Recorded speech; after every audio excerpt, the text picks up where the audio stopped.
আচ্ছা, একটা বিষয় চিন্তা করা যাক। গত ২৮শে ফেব্রুয়ারি ২০২৬, মানে খুব বেশি দিন আগের কথা নয়।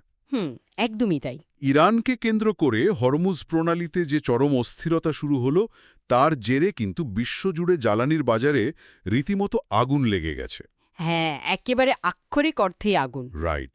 আমাদের হাতে থাকা ডেটা এবং বিভিন্ন সোর্স বলছে বিশ্বের অন্তত ৮৫টি দেশে জ্বালানি তেলের দাম রাতারাতি হু হু করে বেড়েছে।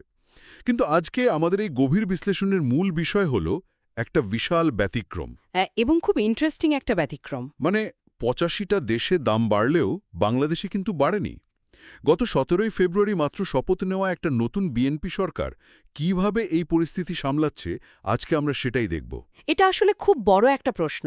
কারণ এই নতুন সরকার উত্তরাধিকার সূত্রে এমন এক অর্থনীতি পেয়েছে যেখানে ব্যাংকিং খাতে খেলাপি ঋণের হার প্রায় ৩৫.৭৩%। ওহ, এটা বিশাল একটা নাম্বার। হ্যাঁ, টাকার অঙ্কে এটা প্রায় ৬.৪৪ লাখ কোটি টাকা। তার ওপর আবার মূল্যস্ফীতি ৯%-এর ওপরে। আচ্ছা, তো এত বড় অর্থনৈতিক ঝুঁকির মধ্যেও তারা কিভাবে এই গ্লোবাল ধাক্কাটা সামলাচ্ছে?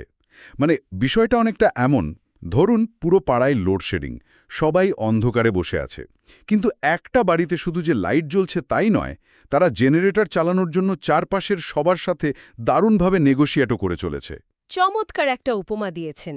এই নেগোসিয়েশনের পেছনের গল্পটা বুঝতে হলে আমাদের দেশের ভেতরের অর্থনৈতিক ঢাল বা ডোমেস্টিক শিল্ডের দিকে আগে তাকাতে হবে। আলো জ্বালিয়ে রাখার জন্য যে চড়া মূল্য চোকাতে হচ্ছে সেটা কিন্তু অভাবনীয়। রাইট।